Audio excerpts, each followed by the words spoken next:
안녕하세요. 반갑습니다. 하승훈입니다. 지난 주말 영상에서 NFT 메타버스 관련주들이 주초에 조정을 받을 가능성이 높고 조정 이후에 지지를 확인하고 매수하면 단기 수익을 얻을 가능성이 높다라고 설명을 드렸죠. 그래서 예를 들면 삼은복류 조정을 확인한다던가 지지를 확인해야 된다라고 말씀을 드렸는데요. 선도주격의 종목들은 월요일 화요일 급락을 하고 오늘 저점 대비 급등을 하는 모습이 나왔습니다. 예를 들면 갤럭시와 머니트리 NFT 선도주 중 하나죠. 첫 상한가 11월 1일 날 첫 상한가를 만들고 굉장히 강한 상승이 나왔었고요. 금요일 날 윗꼬리를 만들었는데 그 윗꼬리 만든 자리가 이제 저항 자리였고 월요일 화요일 아침까지 조정이 세게 나오다가 반등을 했는데 바로 이런 자리 저항이 있었고요. 그리고 거기가 지지가 될 수 있는 가능성이 있는 자리죠.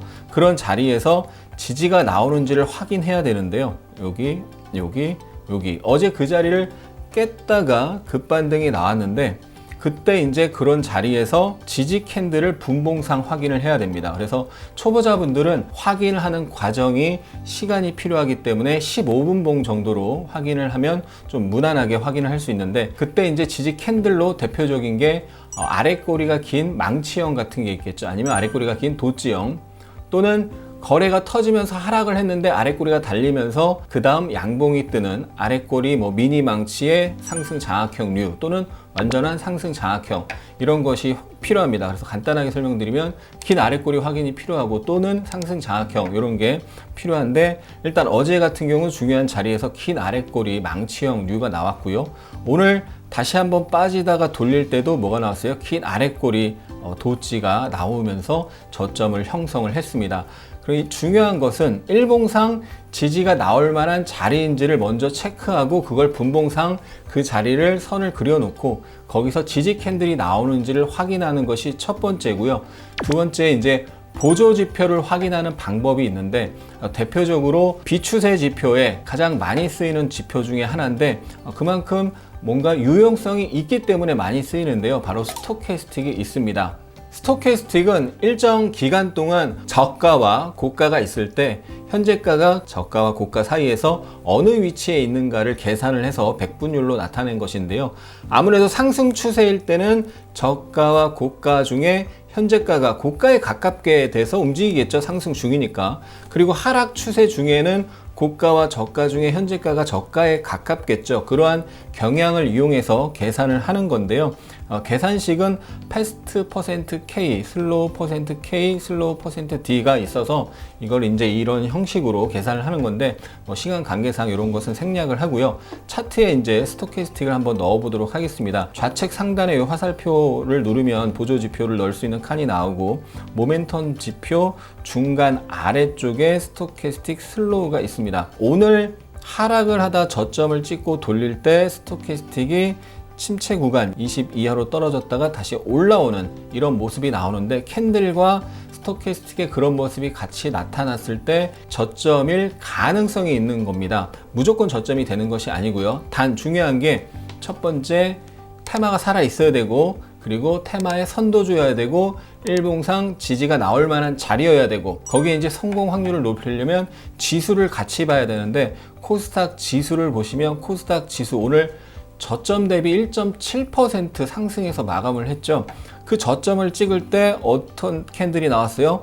거래가 늘었는데 아랫꼬리를 달면서 미니 망치형이 나왔고 다음 캔들이 양봉이 나오면서 상승 장악형 류가 됐고 그때 스토캐스틱이 침체해서 우상향 전환되면서 스토캐스틱 골드가 나오고 20을 상향 돌파하는 모습까지 연달아 나타나면서 바닥이 확인되고 상승이 나왔습니다. 코스닥 같은 경우 여기가 강력한 저항이었고 그 강력한 저항에서 여러 번 매물을 소화하고 강하게 돌파를 했죠. 그리고 그 자리 첫눌림이기 때문에 이런 자리는 처음 내려올 때 지지 시도가 나오거나 깨지더라도 한 차례 반등을 했다가 다시 내려갑니다. 그때 이제 반등을 했을 때 그 중요한 자리를 강하게 회복하느냐 아니면 회복을 못하느냐 이게 중요한 건데 오늘 회복을 했기 때문에 일단 다행인 경우고 오늘 이런 자리를 깨더라도 그 전에 양봉의 중심 부근에서 바로 분봉상 지지 캔들과 보조지표의 침체에서 상승 전환되는 매수 시그널이 뜨면서 바닥이 완성이 된 겁니다. 그럼 종목을 보면 최근에 싸이월드 정식 오픈, 공식 오픈 12월 17일 앞두고 NHN 벅스가 조정이 나오면 매수 기회로 삼아야 된다라고 설명을 드렸었고, 월요일, 화요일 음봉이 세게 나왔고, 오늘이 아침에 음봉이 나오다가 양봉으로 전환됐습니다. 그래서 3음봉류 조정이 나오다가 양봉으로 전환되는데, 이럴 경우 첫 번째 봐야 되는 선이 바로 11선 중요한 선이고, 저항을 받다가 지지로 바뀌는, 돌파 이후엔 지지로 바뀌는 자리죠. 바로 그러한 지지선이 겹쳐 있는 자리에서 보시면 코스닥이 저점 찍는 그 시간, 아까 갤럭시와 머니트리가 저점을 찍던 그 시간, 같은 시간에 얘도 20 이하로 내려갔다가 스토캐스틱이 다시 우상향 전환되고, 캔들에서 거래가 늘면서 음봉이 나오다가 아랫꼬리가 달리고 양봉이 나오면서 단기 가능성을 높이는 단기 저점 캔들 시그널이 나왔다는 거죠. 그래서 이런 걸 확인하면 저점을 맞추는 확률을 분명히 높일 수가 있습니다. 단 주식의 100%는 없기 때문에 아까도 말씀드렸지만 테마가 살아있어요. 죽은 테마는 안 되고요. 그리고 후발주 안 되고 선도주여야 되는 거고, 일봉상 지지가 나올 만한 가능성이 있는 자리인지, 거기서 이제 분봉상 지지 캔들과 보조지표에서 바닥에서 상승 전환되는 시그널을 확인하면 좋다는 거 기억을 하시면 되겠습니다. 정말 중요한 것은 이 선도주와 후발주를 구별하는 건데요. 예를 들면 조이시티는 후발주죠. 그래서 이 상승보다 더 강한 하락이 나왔고 3음봉류 조정이 나왔지만 오늘 상승이 미미했습니다. 반대로 게임빌 같은 경우는 금요일날 3% 하락에 월요일, 화요일 하락이 나오면서 3음봉류 조정이 나왔는데 장중에 21선을 깨지 않고 21선과 이 장대양봉 하단에서 어제 아랫꼬리가 달렸습니다. 그래서 어제 제가 아카데미 강의에서 조이시티 후발주를 보지 말고 차라리 강하게 상승하고 조정이 양호하게 나온 게임빌을 공략을 해야 된다고 설명드렸고, 오늘 게임빌이 21선을 찍고 22% 급등이 나왔는데, 어제 같은 경우 게임빌이 하락을 하다가 이제 이중바닥을 만들면서 이렇게 들어올리면서 끝났습니다. 그래서 오늘 아침에 상대적으로 강했고, 시장이 코스닥이 1% 급락할 때도 상대적으로 덜 빠지고 버티다가 상승이 가장 세게 나왔는데요. 일단 어제 이중바닥을 만들 때도 이쁘게 이중바닥이 나왔는데, 그때도 역시 거래가 터지면서 하락을 했는데 도찌가 나오고 양봉이 나오면서 캔들상 바닥 가능성을 높이는 흐름이 나왔고, 스토캐스틱이 침체해서 터닝하는 모습 나왔고, 크게 이중바닥을 만들면서 여기 상승 장악형의 종가가 뜨면서 끝났죠. 그때도 역시 상승 장악형의 보조지표 스토캐스틱이 터닝하는 모습이 나왔습니다. 그래서 테마가 살아있고 선도지면서 일봉상 지지 자리에서 분봉상 이런 지지 흐름을 확인하고 접근하면 확실히 수익 낼 확률이, 성공할 확률이 높다라는 거죠.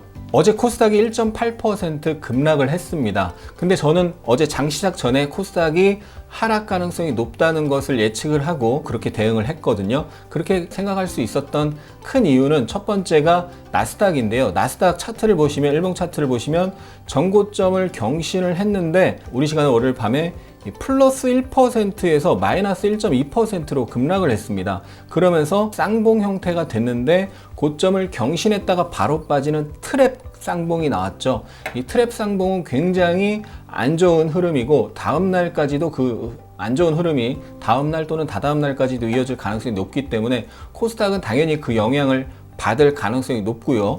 그리고 트랩 쌍봉이 나오면서 뭐가 나왔냐면 5일선을 이탈했는데 5일선이 우하향으로 전환되는 형태 5일선 터닝 음봉이 나왔거든요. 그래서 굉장히 안 좋은 나스닥 시그널이 있었고, 코스닥도 차트를 보시면 그 전날 월요일날 5일선을 종가 기준으로 깨면서 끝났습니다. 그래서 나스닥이 저런 형태로 끝났기 때문에 5일선을 깨면서 끝난 코스닥이 단기 하락이 세게 나올 가능성이 높다라고 예측을 했던 거고요. 반면에 오늘 같은 경우는 코스닥이 빠지더라도 강한 반등은 나올 가능성이 높다라고 봤는데, 일단 이틀 연속 급락이 나온 상태에서 하루 더 빠지면 저점 매수세가 들어올 수 있는 가능성이 있는데, 아까도 말씀드렸지만 이런 강력한 저항 자리에서 매물을 수차례 소화하고 정말 강하게 돌파를 했기 때문에 그런 상태에서 첫 번째 눌림은 빠졌을 때 저점 매수 기회를 최소한 한 번은 잡을 수 있다는 부분 기억을 하시면 매매하시는데 분명히 도움이 되실 겁니다. 오늘 스토캐스틱 소개를 해드렸는데, 제가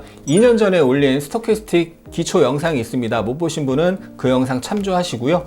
하승훈의 주식 투자 네이버 카페에서는 핵심 뉴스, 관심 종목, 특징주, 그 외에도 매매일지나 기법 등을 무료로 제공하고 있습니다. 네이버 카페 무료로 가입하시고 공부하시는데 참조하시기 바랍니다. 끝까지 시청해 주신 분들, 우리 하미님들 진심으로 감사합니다. 사랑합니다. 축복합니다.